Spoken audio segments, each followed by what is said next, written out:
म्हणजे शिवाजी महाराज 1674 ते 1680 या कालखंडामध्ये रायगड किल्ल्यावरती वास्तव्याला होते. ताराबाईंचं वय त्यावेळी लहान होतं, अगदी 5-6 वर्षाचं असेल, पण शिवाजी महाराजांचं नेतृत्व त्यांनी बघितलं असतं.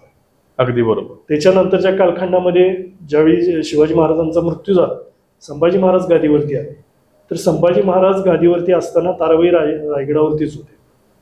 त्यांनी संभाजी महाराजांची कारकीर्द सुद्धा अगदी जवळून बघितली.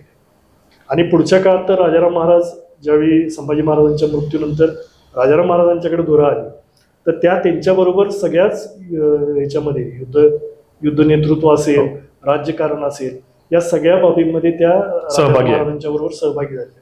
म्हणजे तिन्ही छत्रपतींची कारकीर्द महाराणी ताराबाईंनी अनुभवलेली. सैन्य आणि पोलीस भरतीमध्ये 35 वर्ष अविश्रांत सेवा देणारी महाराष्ट्रातील एकमेव संस्था म्हणजे आदर्श करिअर अकॅडमी. प्रवेशासाठी संपर्क आदर्श करिअर अकॅडमी, बहादूरवाडी, तालुका वाळवा, जिल्हा सांगली. मोबाईल क्रमांक 915866 8989 आणि 9960 888833.